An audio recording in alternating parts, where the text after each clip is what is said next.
सदा पापे रत नाही को पुण्येर देशा।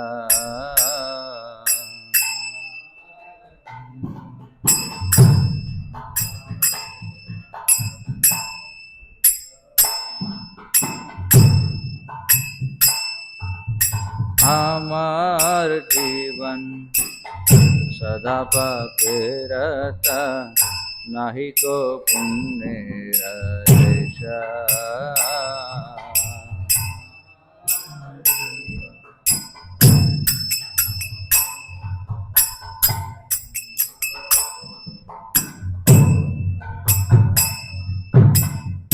परे रे उद्वेग दियाची जे कोतो दियाची जीवेर क्लेश।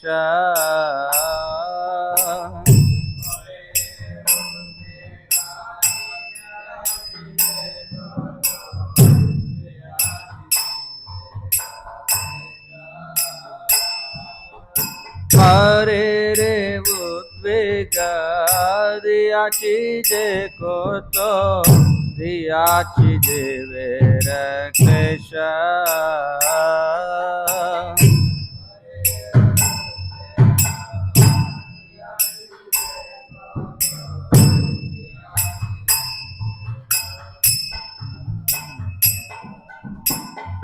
निज सुख लागी पापे नहीं डोरी दया ही न स्वार्थ करो।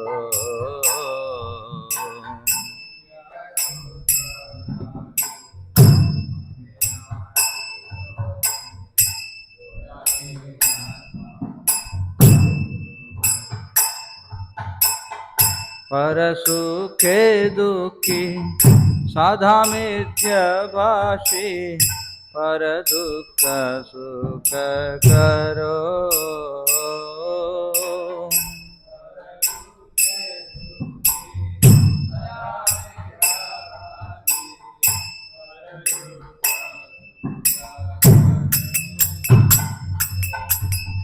अशेष कामना हृदय माझे मोरा क्रोधी दंभ परायण।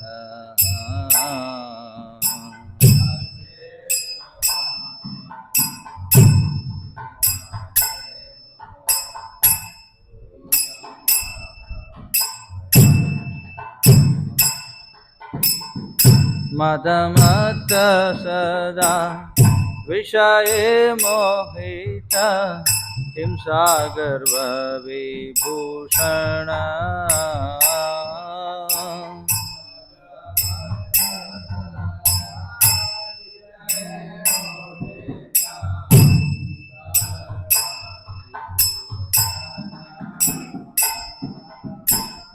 निद्रालस्य हत सुकार्य विरत अकार्य उद्योगी रामे।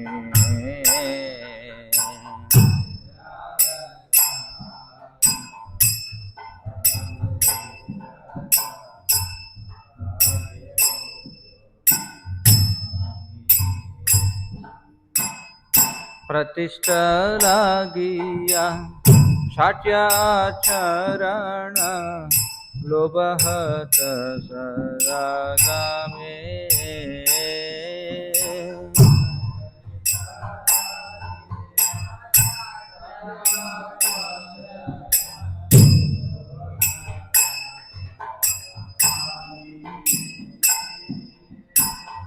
ये हो न दुर्जन सज्जन वर्जित अपराधी निरंतर।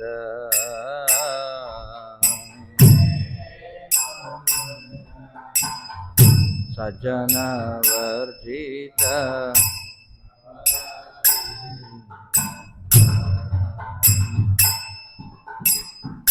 शुभ कार्य शून्य साधान दमना नाना दुखे जर जरा।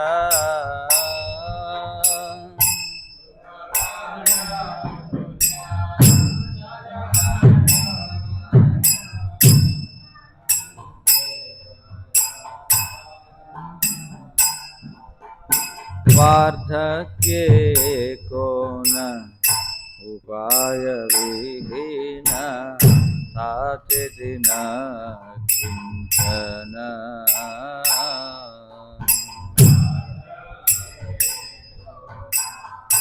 उपाय विहीन ताते दिन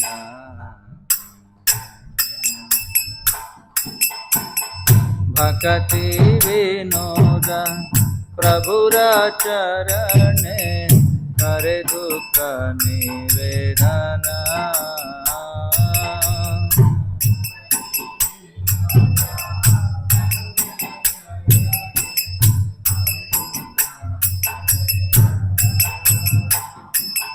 भक्ति विनोद प्रभुर चरणे करे दुख निवेदन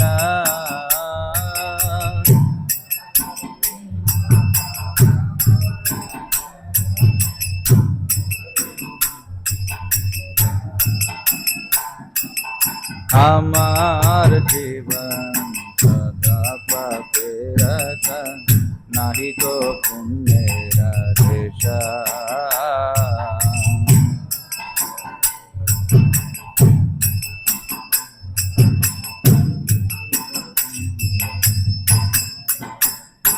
जय राधा माधव कुंज बिहारी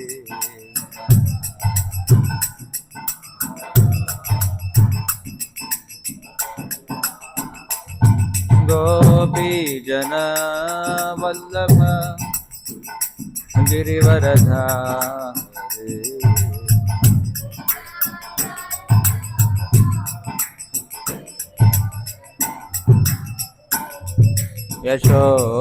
यशोदनंदन व्रज रंजन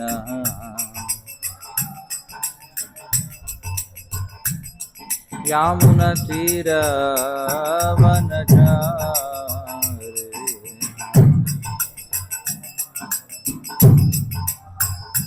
जय राधा माधव कुंज बिहारी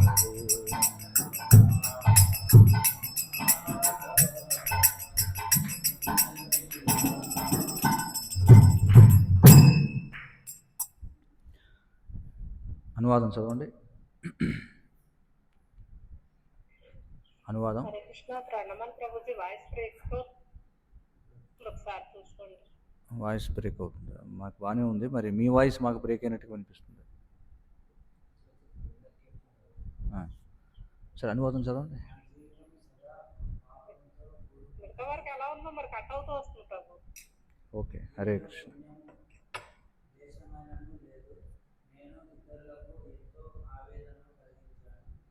హరే కృష్ణ ప్రభుజీ. మాకు అలాగే ఉంది ప్రభుజీ.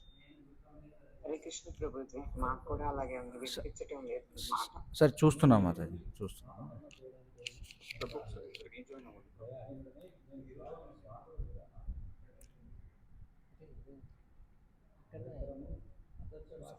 రీజాయిన్ అంటే ఇంకా క్లాస్ కూడా స్టార్ట్ కాలేదు కదా ప్రభు. క్లాస్ స్టార్ట్ అయితే మనకు క్లారిటీ తెలుస్తుంది. రీజాయిన్ అంటావా? చదవండి చదవండి.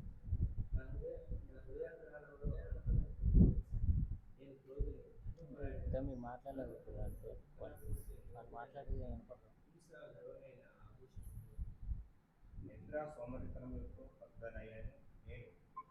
అతడునైన నేను ఏ కర్మలను విడిచితి అయినా కార్యముల స్వయంలో పరమోత్సాహం కలిగి ఉంది. లోక ప్రతిష్ట కొరకు నేను వంచనకు కూడా పాల్పడింది. సదా కామరకుడనై లోభహతుడనై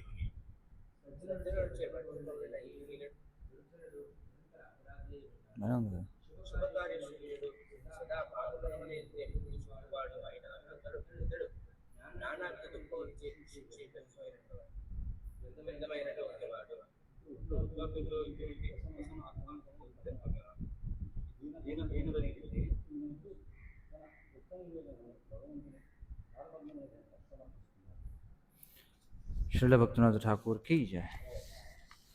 ओम नमो भगवते वासुदेवाय। ఓం నమో భగవతే వాసుదేవాయ. ఓం నమో భగవతే వాసుదేవాయ.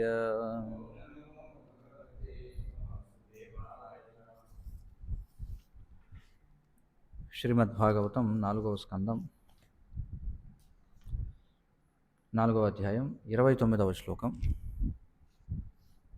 పదపాఠం. అహో అనాత్మ్యం మహత్ అస్య పశ్యత ప్రజాపతేః యస్య చర అచరం ప్రజాః జహౌ అసూన్ యత్ విమతా ఆత్మజా సతీ మనస్వినీ మానం అభీక్ష్ణం అర్హతి. అహో అనాత్మ్యం మహదస్య పశ్యత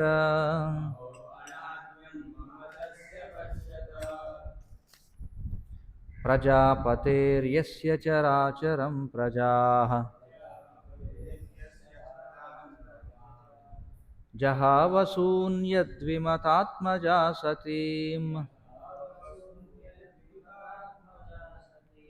మనస్వినీ మానమభీక్ష్ణమర్హతి.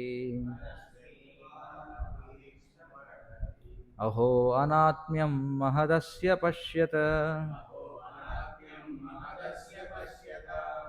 ప్రజాపతేర్యస్య చరాచరం ప్రజాః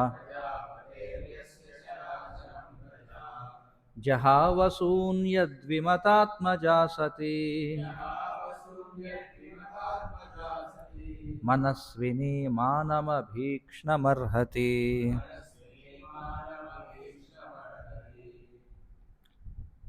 అహో అనాత్మ్యం మహదస్య పశ్యత ప్రజాపతేర్యస్య చరాచరం ప్రజాః జహావసూన్యద్విమతాత్మజా సతీ మనస్వినీ మానమభీక్ష్ణమర్హతి.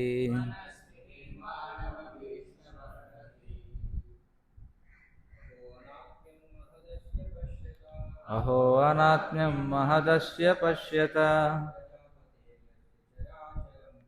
ప్రజాపతేర్యస్య చరాచరం ప్రజాః జహావసూన్యద్విమతాత్మజా సతీ మనస్వినీ మానమభీక్ష్ణమర్హతి.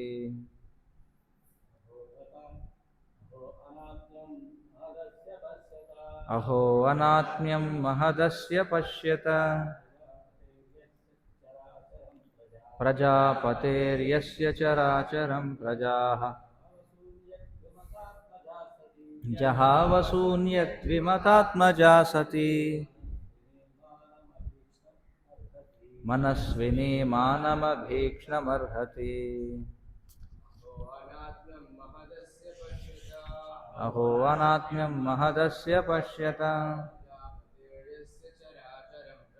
ప్రజాపతేర్యస్య చరాచరం ప్రజాః జహావసూన్యద్విమతాత్మజా సతీ మనస్వినీ మానమభీక్ష్ణమర్హతి. ఆన్లైన్లో ఎవరైనా చదువుతారా? హరే కృష్ణ ప్రభుజీ. చదవండి. అహో అనాత్మ్యం మహదస్య పశ్యత అహో అనాత్మ్యం మహదస్య పశ్యత ప్రజాపతేర్యస్య చరాచరం ప్రజాః ప్రజాపతేర్యస్య చరాచరం ప్రజాః జహావసూన్యద్విమతాత్మజా సతీ జహావసూన్యద్విమతాత్మజా సతీ మనస్వినీ మానమభీక్ష్ణమర్హతి. మనస్వినీ మానమభీక్ష్ణమర్హతి. అహో అనాత్మ్యం మహదస్య పశ్యత అహో అనాత్మ్యం మహదస్య పశ్యత ప్రజాపతేర్యస్య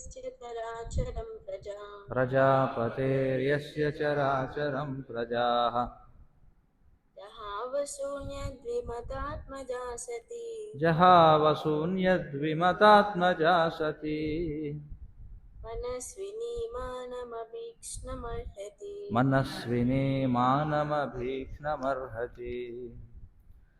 అనువాదం మరియు భాష్యము ప్రతిపదార్థాలు చూద్దాం.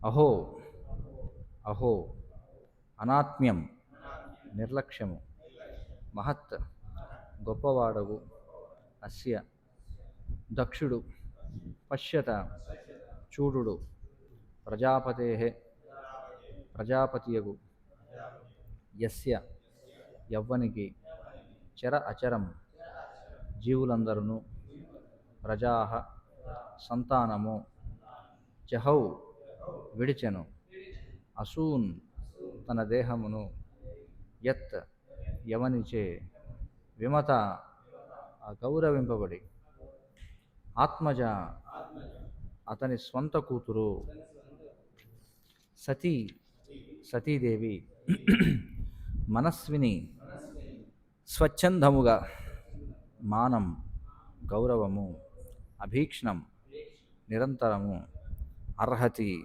అర్హురాలు. అనువాదం మరియు భాష్యము కృష్ణ కృపామూర్తి శ్రీ శ్రీమద్ అభయ చరణారవింద భక్తి వేదాంత స్వామి శ్రీల ప్రభుపాద ఇస్కాన్ సంస్థాపకాచార్య. సాధ్వీ లలామయే గాక మహితాత్మురాలును అయిన తన కుమార్తె ఎడ దక్ష ప్రజాపతి సకల జీవులను పోషించేవాడు అంతగా అగౌరవము చూపుట నిక్కముగా ఆశ్చర్యకరము. అతని నిర్లక్ష్య కారణమున ఆమె దేహత్యాగమే చేసెను కదా. భాష్యము. ఇచ్చట అనాత్మ్య అను పదము ప్రధానమైనది. ఆత్మ్య అనగా జీవమని భావం. అనగా దక్షుడు జీవించి ఉన్నట్లు గోచరించినప్పటికీ నిజమునకు మృత శరీరమే అనియు, లేనిచో స్వంత కూతురిని అతడిట్లు నిర్లక్ష్యపరుచుననియు అనాత్మ్య అను పదము సూచించుతున్నది. ప్రజాపతి అనగా సకల జీవులకు అధిపతి అయిన కారణమున సమస్త జీవుల పోషణమును సౌఖ్యమును చూచుట దక్షుని కర్తవ్యము. అయినచో అతడు ఎట్లు తన స్వంత కూతురిని నిర్లక్ష్యపరిచెను? పరమ సాధ్వియు మహితాత్మురాలును అయిన కారణమున ఆమెను అతడు గొప్పగా ఆదరించవలసి ఉండెను. కనుకనే అతని నిర్లక్ష్యము వలన సతీదేవి మరణించుట విశ్వమునందలి దేవతలందరకు పరమాశ్చర్యకరమయ్యను. ఓం అజ్ఞానతిమిరాంధస్య జ్ఞానాంజనశలాకయా చక్షురున్మీలితం येन తస్మై శ్రీగురవే నమః. నమ ఓం విష్ణుపాదాయ కృష్ణప్రేష్ఠాయ భూతలే శ్రీమతే భక్తి వికాస స్వామినితి నామినే. నమ ఓం విష్ణుపాదాయ కృష్ణప్రేష్ఠాయ భూతలే శ్రీమతే భక్తి వేదాంత స్వామినితి నామినే. నమస్తే సారస్వతే దేవే గౌరవాణి ప్రచారిణే నిర్విశేష శూన్యవాది పాశ్చాత్య దేశతారిణే. జయ శ్రీకృష్ణ చైతన్య ప్రభు నిత్యానంద శ్రీ అద్వైత గదాధర శ్రీవాసాది గౌరభక్త వృంద. హరే కృష్ణ కృష్ణ కృష్ణ హరే హరే, హరే రామ రామ రామ హరే హరే. సతీదేవి దేహత్యాగం అనేటువంటి అధ్యాయాన్ని మనం చర్చిస్తున్నాం.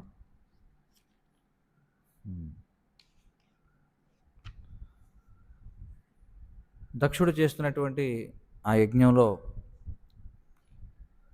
సతీదేవి ఉపస్థితురాలై ఉండి తాను చెప్పాలనుకున్నటువంటిదంతా కూడా చెప్పిన తర్వాత ఆమె తన యోగశక్తితో తన దేహంలో ఉన్నటువంటి అగ్నిని వాయువుతో జోడించి తమ దేహాన్ని ఆమె దగ్ధం చేసుకున్నదన్నమాట. మరి ఇదంతా కూడా అందరూ చూస్తూ ఉన్నారు.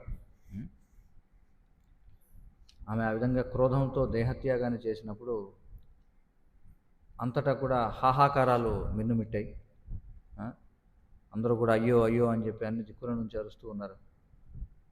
శివుని భార్య అయినటువంటి సతీదేవి ఎందుకు ఈ విధంగా దేహాన్ని త్యజించింది అంటూ విశ్వం అంతటా కూడా హాహాకారాలు చెలరేగాయి అని చెప్పారు పూర్వ శ్లోకంలో. మరి ఆమె సాధ్వీ లలామయే గాక. పురుషులైతే మనం సాధు అని చెప్పి అంటాం, స్త్రీ అయితే సాధ్వి అని చెప్పి అంటారు. అదో ఉంది కదా. ఆ, సాధు అనే పదానికి, సాధు అనే పదం పురుషవాచకం అయితే దానికి స్త్రీ పదం ఉంది సాధ్వి అనేటువంటిది. కానీ సన్యాసి అనేటువంటి పురుష పదానికి సన్యాసిని అనేటువంటి స్త్రీ పదం లేదనమాట. ఎందుకంటే శాస్త్రాల్లో స్త్రీలకు సన్యాసం అనేది అనుమతించబడలేదు కాబట్టి. ఆ? స్త్రీకి ఎంతవరకు అంటే గృహస్థ జీవనం, అలాగే వానప్రస్థం అంతవరకే, అది కూడా భర్తతో పాటుగా వెళ్ళడం. సన్యాస జీవనం అనేది లేనే లేదు. శ్రీల ప్రభుపాదుల వారు దీన్ని చాలా తీవ్రంగా ఖండించారనమాట, స్త్రీలు కాషాయ వస్త్రధారణ చేయడం అనేటువంటి దాన్ని. ఇక్కడ అందుకే ఇక్కడ చూడండి, పార్వతీదేవిని సాధ్వీలలామ అని చెప్పన్నారు. సాధ్వీలలామయే కాక మహితాత్మురాలను అయిన ఆమె గొప్ప మహిమ కలిగినటువంటిది. ఎవరామె? స్వయంగా త్రిగుణాత్మకమైనటువంటి మాయ, ఆమె మహామాయ అని చెప్పంటారు. మరి ఎవరి కుమార్తెగా ఆమె జన్మించింది? దక్ష ప్రజాపతి. ప్రజాపతి అంటేనే సకల జీవులను పోషించువాడు అని అర్థం. అంటే ఇక్కడ చూడండి, చాలా ముఖ్యమైనటువంటి పదం ప్రజాపతి అన్నారు, లోకపతి అని చెప్పి అంటాం. మనకి ఈ పదాలు భాగవతంలో భగవంతుడిని సూచిస్తూ, వాస్తవమైనటువంటి ప్రజాపతి ఎవరు అంటే భగవంతుడే వాస్తవమైనటువంటి ప్రజాపతి. ప్రజాపతిర్ లోకపతిర్ ధియాపతి శ్రియఃపతి అని చెప్పి మనకి చక్కటి శ్లోకం ఉంది భాగవతంలో.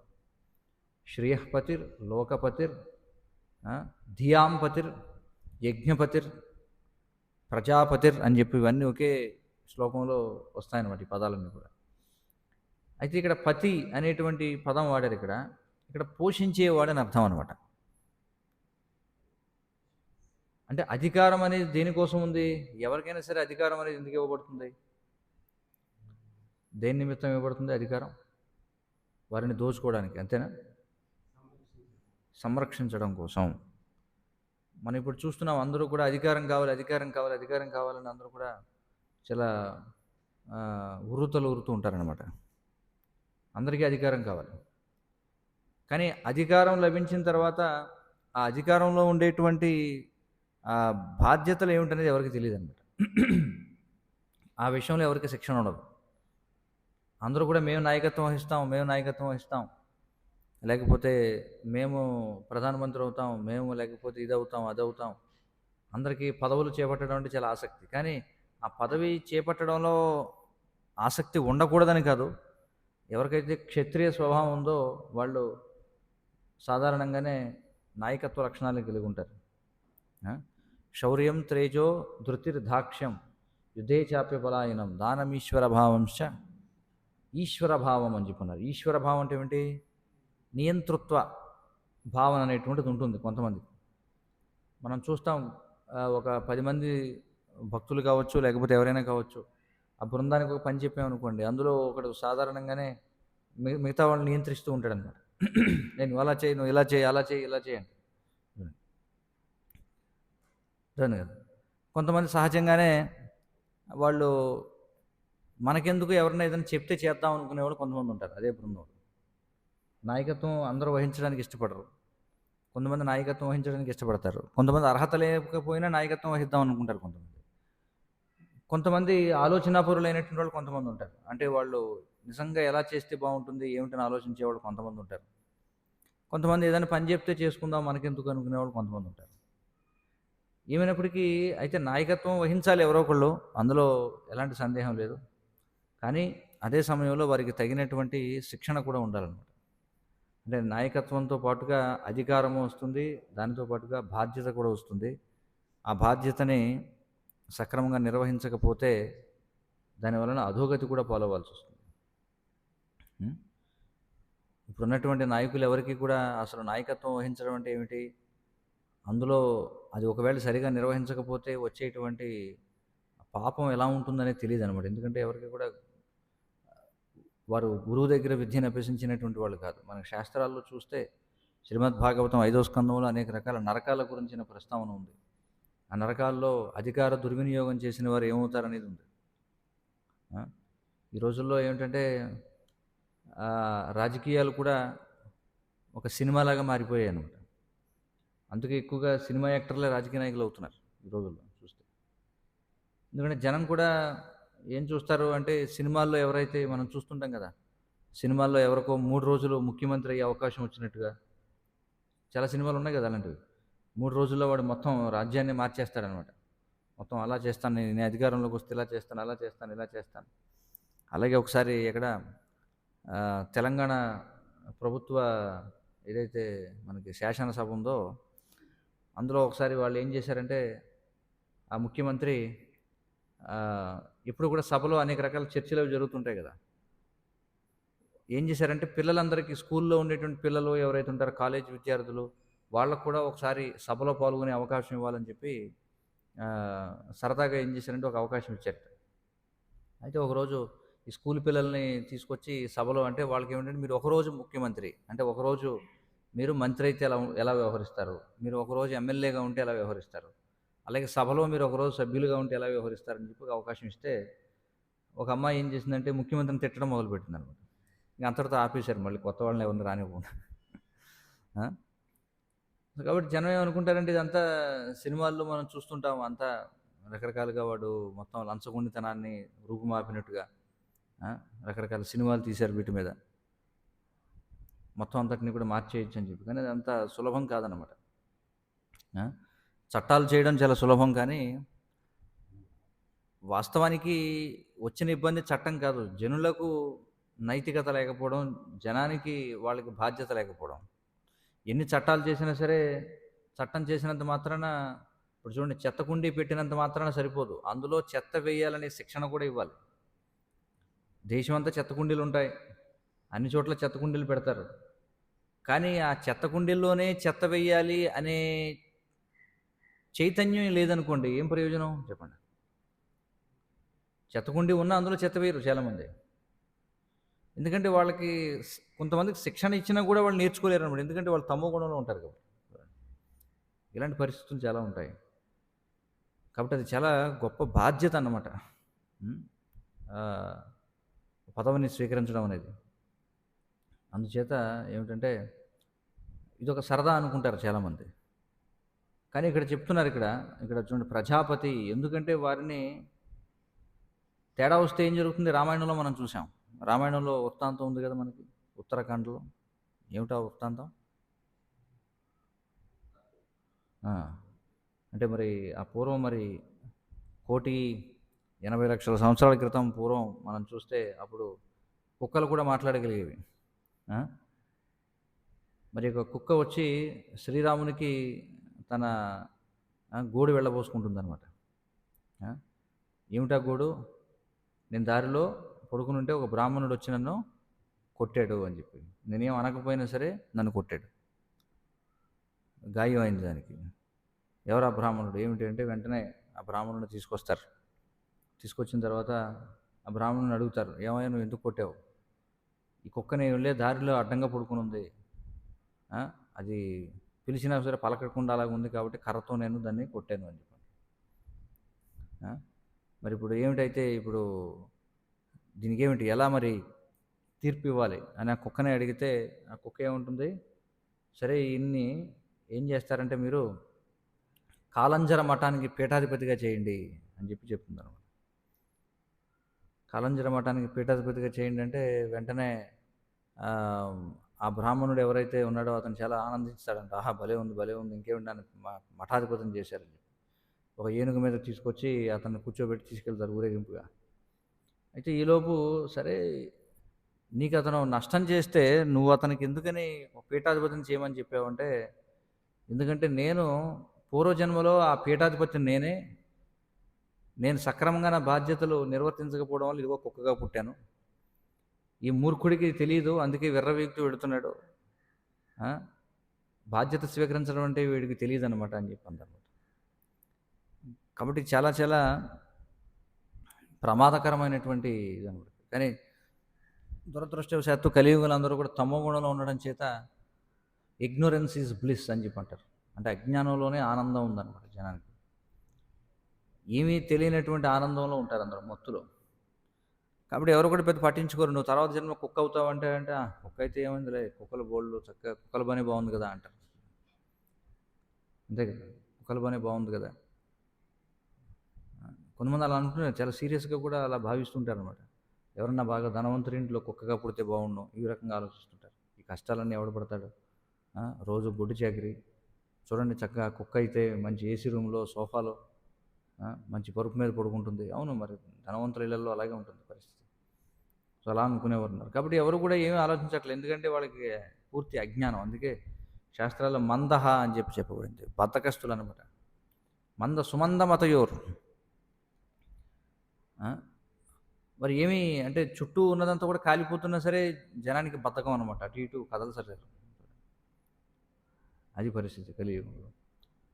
అందుచేత ఇక్కడ దక్షుడు ప్రజాపతి అయినటువంటి వాడు, అంటే సకల జీవులను పోషించాల్సినటువంటి వాడు. కానీ ఇక్కడ తన సొంత కుమార్తె మరణిస్తున్నా సరే అతను ఏం పట్టించుకోవట్లేదు. అంటే పరిస్థితి అంత తీవ్రంగా మారిపోయింది.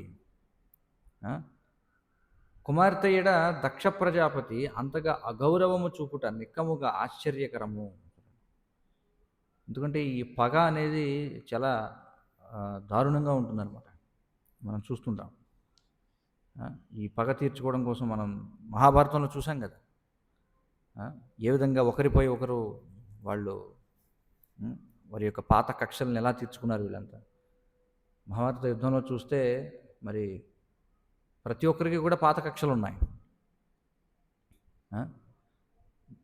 భీముడికి పాత కక్షలు ఉన్నాయి. భీముడు ఏమన్నాడు? 100 కౌరవులను నేనే సంహరిస్తానన్నాడు. ఇంకా ఏకంగా అయితే రక్తం తాగాడు అనమాట దుశ్శాసనుడిని చంపినప్పుడు. అతని ఛాతీ చీల్చి గుండె బయటికి పెరికి రక్తం తాగాడు చూడండి భీముడు. మరి భీముడు అతను మహాభక్తుడు. మరి భీముడు దుర్యోధనుడికి పాత కక్షలు ఉన్నాయి లేదా పాత కక్షలు దుర్యోధనుడికి? భీముడు అంటే ఇష్టం లేదు, ఎందుకంటే భీముడు చిన్నప్పుడు ఏం చేసేవాడు? వీళ్ళందరినీ నీళ్ళల్లో పడేసి ఆడుకునేవాడు అనమాట. ప్రతి దాంట్లో కూడా భీముడే నెగ్గేవాడు, అది కక్ష. శకునికి పాత కక్షలు ఉన్నాయి లేవా? శకునికి ఏమిటి పాత కక్షలు?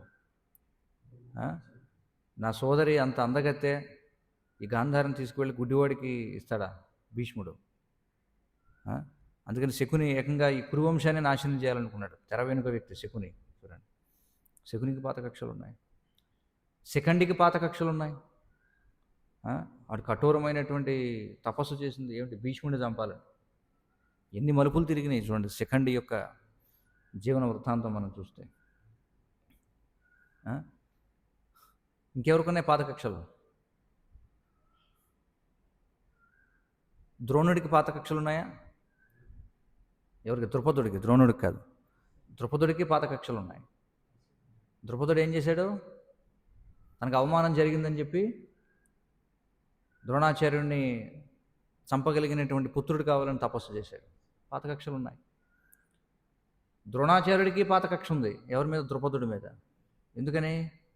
ఎందుకంటే నాకు చిన్నప్పుడు మాట ఇచ్చాడు, నేను వెళ్ళి మళ్ళీ కొంచెం ధన సహాయం చేయమనేటప్పటికి నువ్వెవడరా, నీకు నాకు సంబంధం ఏమిటి, నీ పట్ల ఏమిటి, నా పట్ల ఏమిటి అని చెప్పి అన్నాడు. ఇప్పుడు ద్రోణాచార్యుడు కక్ష కట్టాడు. ఎవరి మీద? ద్రుపదుడి మీద. కక్ష తీర్చుకున్నాడు. తర్వాత ద్రుపదుడు మళ్ళీ ద్రోణాచార్యుడి మీద కక్ష కట్టాడు. అందుకని దృష్టద్యుమ్నుడు అనేవాడు పుట్టాడు. అర్థమవుతుంది కదా? ఇలాగా చూడండి, ఒకదానికొకటి ఎన్ని రకాలు. జయద్రథుడి మీద మళ్ళీ వీళ్ళకు ఉంది, పాత కక్షలు ఉన్నాయి. ఇంకేమున్నాయి మనకి చూస్తే మహాభారతంలో పాత కక్షలు? సాత్యకికి పాత కక్షలు ఉన్నాయి.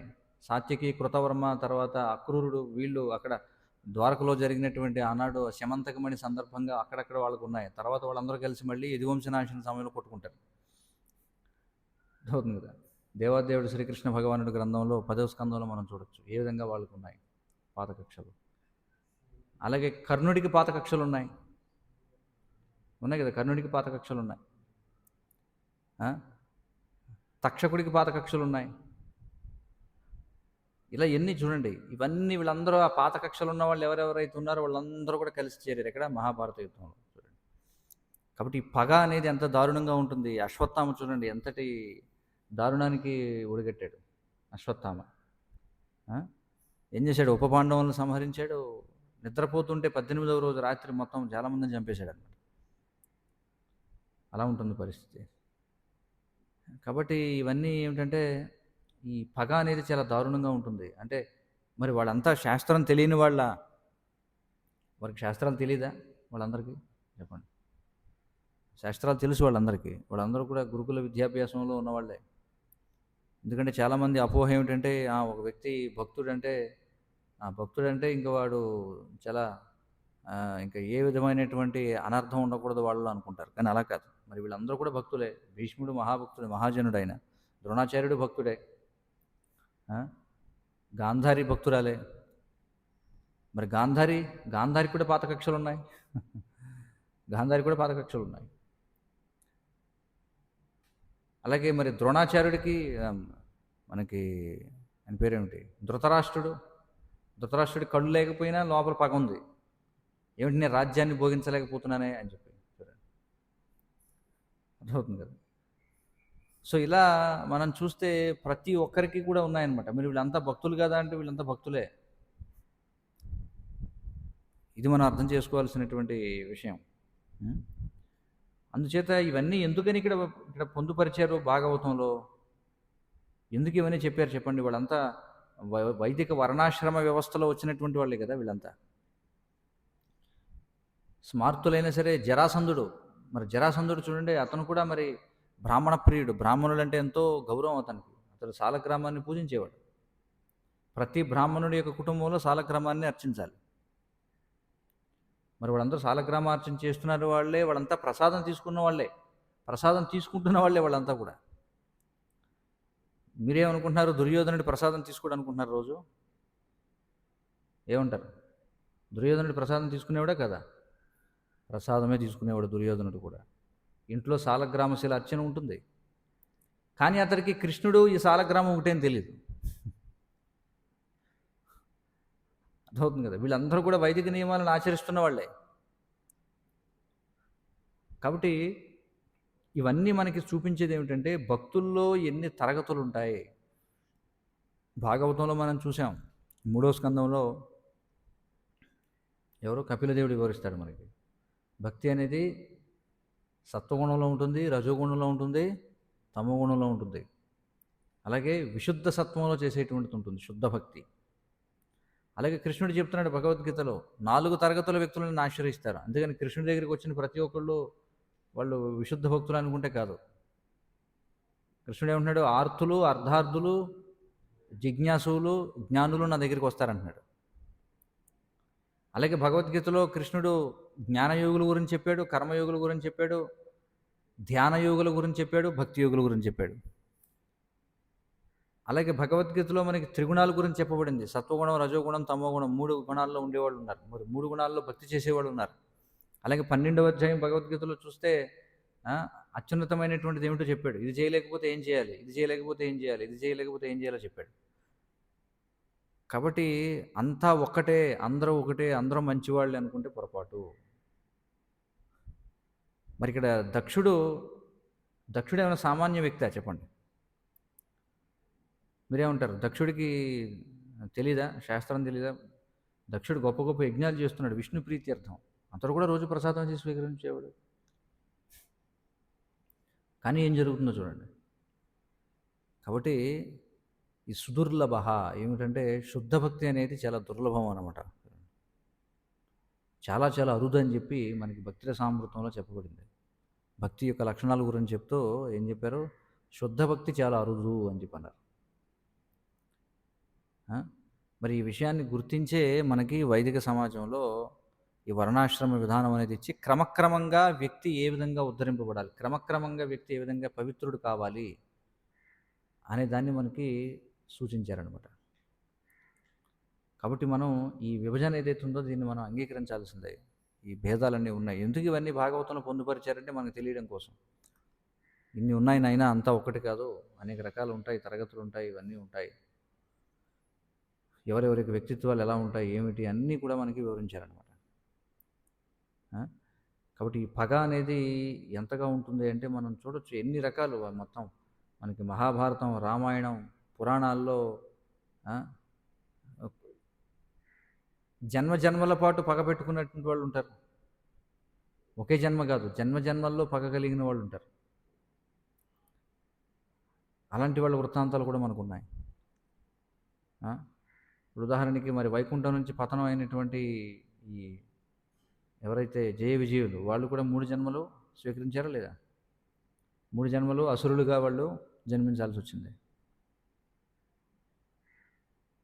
ఇలా మనకి శాస్త్రంలో అనేకమైనటువంటి దృష్టాంతాలు మనకు కనిపిస్తున్నాయి అన్నమాట.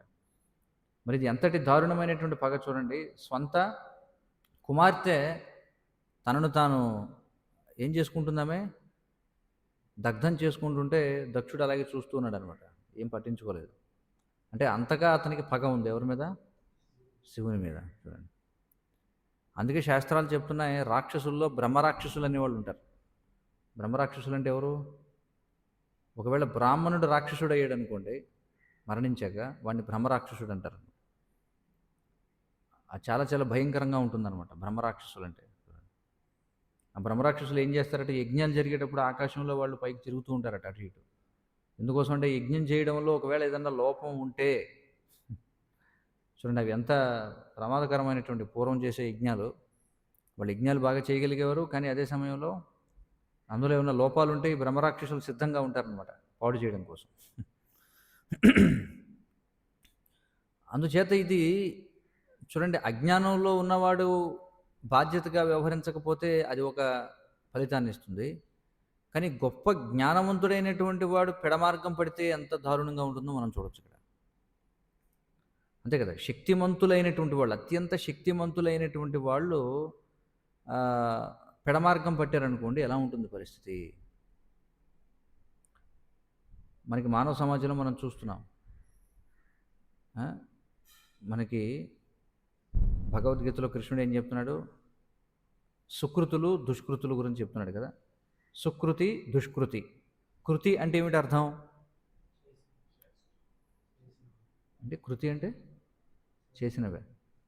సుకృత దుష్కృతి అంటే సుకృతి దుష్కృతి. ఇక్కడ ఈ నేపథ్యంలో ఏమిటి? అక్కడ కృతి అంటే టాలెంట్ అని అర్థం, నైపుణ్యము అని అర్థం.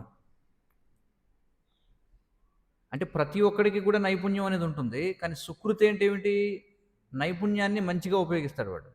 దుష్కృతి అంటే నైపుణ్యాన్ని చెడుగా వాడతాడు.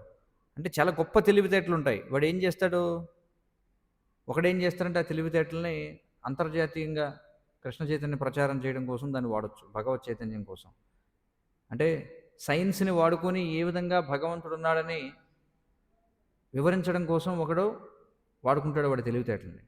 మరొకడు ఏం చేస్తాడు? అణ్వాయుధాలు కనుక్కుంటాడు, యాటమ్ బాంబు కనుక్కుంటాడు. చూడండి, కనుగొన్నారా లేదా? మరి యాటమ్ బాంబు తయారు చేయడం అంటే అంత సులభమా? ఇదేదో దీపావళికి పటాసులు తయారు చేయడం లాంటిదా అణుబాంబు అంటే? కాదు కదా. మరి దానికి ఎంత తెలివితేటలు ఉండాలి చెప్పండి. అంటే నైపుణ్యం అనేది ఉంది అందరికీ కూడా.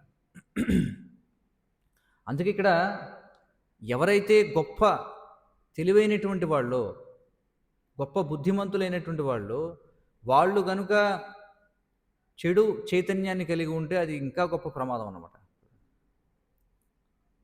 అవునా కదా? ఇప్పుడు చాలామంది జేబు దొంగలు ఉంటారు, వాళ్ళకి అంత బుర్ర ఉంటుందా? వాళ్ళకి జేబు దొంగలకి అంతగా అంత ఏం బుర్ర ఉండదు. చాలామంది చూడండి, నడిచి వెళ్తూ ఉంటే ఎవరైనా సంఖలో బ్యాగ్ వేసుకుని వెళ్ళారనుకోండి, వెనకాల జాగ్రత్తగా బండి మీద దేని మీద వెళ్ళి సంచి పట్టుకుని లాక్కెళ్ళిపోతారు. అలాంటివి చేస్తుంటారు. కొంతమంది చైన్లు కొట్టేసేవాళ్ళు ఉంటారు, కొంతమంది హుండీలు పట్టుకెళ్ళిపోయేవాళ్ళు ఉంటారు, ఇలాంటివి చేసేవాళ్ళు ఉంటారు. కానీ చాలా తెలివైన వాళ్ళు ఏం చేస్తారంటే, వాడు చక్కగా ఏసీ గదిలో కూర్చొని ఏం చేస్తాడో తెలియకుండానే జనాల అకౌంట్లలోంచి డబ్బులు మొత్తం లాగేస్తారు. మరి దీనికి బుర్ర ఉండాలా లేదా చెప్పండి? సాధారణ వ్యక్తి చేయగలడా వీడు?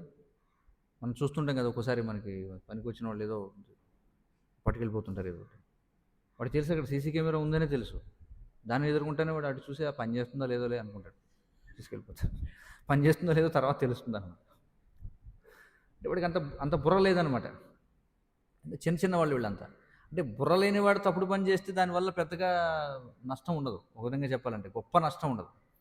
కానీ బాగా తెలివైనటువంటి వాళ్ళు చేస్తే ఏమవుతుంది చెప్పండి? ఇప్పుడు కరోనా వైరస్ ఇలాంటివి ఎన్నో ఉన్నాయి.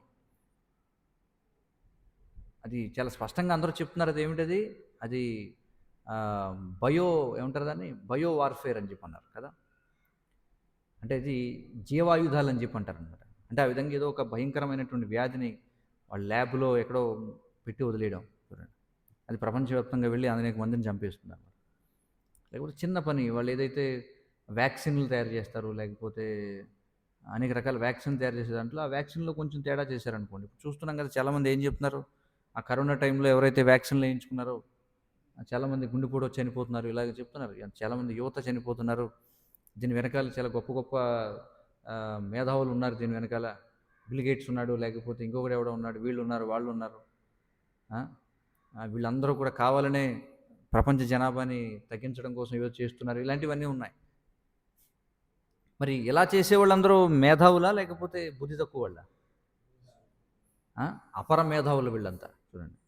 మరి అపర మేధావులైనటువంటి వాళ్ళు సరైన చైతన్యం లేకపోతే ఏమవుతుంది? ఇదిగో ఇక్కడ చూసాం మనం. దక్షుడు సాధారణ వ్యక్తి, దక్షుడిగా అసలు ఆ స్థితిలో ఉండడం అంటే అది మామూలు విషయమా చెప్పండి. కానీ అలాంటి దక్షుడు చూడండి, ఒకవేళ అలాంటి ఉన్నతమైనటువంటి స్థానాల్లో ఉన్నవాళ్ళు కామక్రోధ లోభమోహ మదమత్సర్యాల చేత ప్రభావితులైతే జరిగేటువంటి ఉత్పాతాలు ఎలా ఉంటాయో ఇక్కడ చూడండి. అందుకే జేబు దొంగతనం చేస్తే వాడికి వేసే శిక్ష వేరు, ఒక వ్యక్తి పోలీసుగానో లేకపోతే బాగా ఉన్నతమైనటువంటి చదువుకుని వాడు ఒకవేళ ఏదైనా దొంగతనం లాంటివి చేస్తే వాడికి వేసే శిక్ష వేరనమాట. అంటే మేధావి అయ్యి ఉండి తప్పు చేశాడంటే వాడికి ఎక్కువ శిక్ష పడుతుంది, బుద్ధి లేని వాడు చేస్తే దానికి తక్కువ శిక్ష పడుతుంది. అందుకే ఇక్కడ మనం చూస్తాం దక్ష ప్రజాపతికి తర్వాత ఏం జరుగుతుందో. ఏం జరుగుతుంది? అతనికి శిరచ్ఛేదనం జరుగుతుంది. ఏం తలకాయ పెడతారు? మేక తలకాయ పెడతారు చూడండి. కాబట్టి సమాజంలో మనం చూడవచ్చు అనమాట, చిన్నవాళ్ళు చిన్న చిన్న పనులు చేస్తారు, వాటి వల్ల చిన్న చిన్న ఫలితాలు ఉంటాయి. వాళ్ళు చేసేటువంటి సమాజానికి చేసే ఉపకారం కూడా చిన్నగానే ఉంటుంది. పెద్ద పెద్ద వాళ్ళు బృహత్ ప్రణాళికలు చేస్తారు, అవి విజయవంతమైతే వచ్చే ఫలితాలు అలాగే ఉంటాయి. ఒకవేళ ఏదైనా తేడా వస్తే జరిగేటువంటి అనర్థాలు కూడా అలాగే ఉంటాయి అన్నమాట. అంతే కదా సమాజంలో మనం చూస్తాం. మరి పెద్ద పెద్ద సైంటిస్టులు ఉంటారు, వాళ్ళు ఏదో ప్రయోగశాలల్లో కూర్చొని వాళ్ళు ఏవో ప్రయోగాలు చేస్తుంటారు. ఆ ప్రయోగం బెడిసి కొట్టింది అనుకోండి, అది మానవాళి మీద పెద్ద పెద్ద ప్రభావాలు చూపిస్తాయన్నమాట. విపరీతమైనటువంటి పరిణామాలు ఉంటాయి. ప్లాస్టిక్ లేకపోతే ఇవన్నీ చూడండి, ఇప్పుడు ఏవైతే చూస్తున్నామో సమాజంలో, ఇది ఒక పెను ఉత్పాతం. ఇది ప్లాస్టిక్ అనేది ప్రభుత్వాల దగ్గర కూడా వాళ్ళకి ఏమీ లేదు, పరిష్కారం లేదు.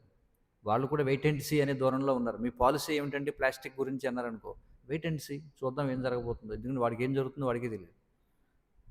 వాడు ఎలాగో వెళ్ళి వాళ్ళు ఎలాగో స్వయంగా ఏరలేరు ఆ ప్లాస్టిక్ అంతా. ఒకవేళ ఏరిన తర్వాతైనా దాన్ని ఏం చేయాలో తెలియదు. కాల్చాలా, పూడ్చిపెట్టాలా, నీళ్ళల్లో కరగబెట్టాలా, ఏం చేయాలో తెలియదు. కాబట్టి ఏం జరగబోతుంది చూద్దాం, ఏం జరగబోతుందో. అంటే ఇది గాలికి వదిలేయడం అనమాట, చేతులు ఎత్తేయడం అంటారు కదా, అది పరిస్థితి. అందుచేత ఏమిటంటే పెద్దవాళ్ళు చేసేవన్నీ కూడా పెద్దగానే ఉంటాయి, వాటి యొక్క ప్రభావాలు కూడా పెద్దగా ఉంటాయి, మంచి అయినా చెడైనా సరే. సో అలాంటివి మనం భాగవతంలో చూడొచ్చు, అనేకమైనటువంటి శాస్త్రాల్లో వృత్తాంతాలు ఇవన్నీ కూడా. మరి తర్వాత ఏం జరగబోతుంది అనేది మనం చూద్దాం తర్వాత శ్లోకాల్లో. హరే కృష్ణ కృష్ణ కృష్ణ హరే హరే, హరే రామ రామ రామ హరే హరే. ఏమైనా ప్రశ్నలు సూచనలు ఉంటే చెప్పండి.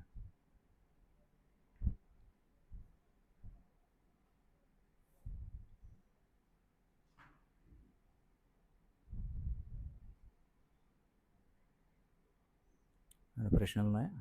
ఏం లేవు. గ్రంథరాజ్ శ్రీమద్ భాగవతం की जय, जगद्गुरु श्रील प्रभुपाद की जय. वाञ्छाकल्पतरुभ्यश्च कृपा सिन्धुभ्यो च पतितानां पावनेभ्यो वैष्णवेभ्यो नमो नमः. హరే కృష్ణ ప్రభుజీ హరే కృష్ణ హరే కృష్ణ హరే కృష్ణ ప్రభు, ప్రణామాలు. హరే. ప్రభు ఆ ప్రశ్న ఉందా చెప్పండి, శ్యామానంద ప్రసాద్ ప్రభు, ప్రశ్న ఏమిటి చెప్పండి. రోజు ఇంతకుముందు క్లాస్లో ఈ దక్షుడు యజ్ఞం చేసేది విష్ణు కీర్తనం కాదు అని నేను విన్నాను. అది మరి ఈ విధంగా ఇప్పుడు ఈ విధంగా వర్ణించారు కదా, దానికి కొంచెం అర్థం కాలేదు. చూడండి, యజ్ఞం అంటేనే యజ్ఞో వై విష్ణు, అంటే యజ్ఞం అంటేనే విష్ణు ప్రీత్యర్థం చేయబడేది. అయితే కొన్నిసార్లు అసలు విష్ణు ప్రీత్యర్థం చేస్తున్నాను అనే విషయం తెలియకుండా కూడా యజ్ఞం చేసే అవకాశాలు ఉంటాయి. ఇందాక నేను చెప్పాను కదా, ఇప్పుడు జరాసంధుడు ఉన్నాడు, అతడు జరాసంధుడు సాలగ్రామాన్ని అర్చించేవాడు. మరి సాలగ్రామం అంటే ఎవరు? విష్ణువు. కానీ స్వయంగా కృష్ణుడు అతను ముందుకు వచ్చినప్పుడు అతడు గుర్తించలేకపోయాడు. అంటే ఇండైరెక్ట్ గా చేస్తున్నారు కానీ వాళ్ళకి తెలియదు. అది ఇక్కడ చెప్పేది. అందుకే కృష్ణుడు కూడా ఏమంటున్నాడు, మనకి భక్తి అనే దానికి నిర్వచనంలో ఏం చెప్పారు మనకి? అనుకూల్యేన కృష్ణానుశీలనం అని చెప్పి అన్నారు. ఉంది కదా అన్నమాట. చాలామంది చేస్తున్నారు, కానీ ఎలా చేస్తే అది శుద్ధ భక్తి అవుతుంది? ఏమిటది? శ్లోకం చెప్పండి. అన్యాభిలాషిత శూన్యం జ్ఞానకర్మాది అనావృతం అనుకూల్యేన కృష్ణానుశీలనం భక్తిరుత్తమం అని చెప్పన్నారు. అది ఉత్తమమైనటువంటి భక్తి. చాలామంది చేస్తున్నారు, కానీ అభిలాషతో చేస్తున్నారు, ఏదో ఒక అభిలాషతోటి. అలాగే కొంతమంది జ్ఞానం పొందడం కోసం చేస్తున్నారు. అలాగే కొంతమంది వాళ్ళు చేసే పనుల్లో సఫలీకృతం అవ్వడం కోసం చేస్తున్నారు. మరికొంతమంది ప్రతికూలంగా చేస్తున్నారు. అర్థమైంది కదా? వాడికి ఉంటుంది కృష్ణుడికి ఏదో అర్పించాలని. ఏమర్పిస్తాడు? మార్కెట్ నుంచి తీసుకొచ్చి ఏదో బిస్కెట్ ప్యాకెట్ పెడతాడు తీసుకొచ్చి బుట్టలో. అది అనుకూలమా? కాదు. కానీ చేస్తున్నాడు వాడు కూడా ఏదో. సో అందుచేత ఇక్కడ అనుకూలమైనటువంటి విధంగా చేస్తేనే భక్తిని మనం ఈ భౌతిక ప్రపంచం నుంచి బయటపడతాం, లేకపోతే ఇక్కడే ఉంటాం. అయితే ఉన్నతమైనటువంటి జన్మ లభించవచ్చు. అది జరిగేది. హరే కృష్ణ. హరే కృష్ణ. హరే కృష్ణ ప్రభు. ప్రణామాలు. హరే కృష్ణ. అందరికీ ప్రణామాలు. హరే కృష్ణ ప్రభు.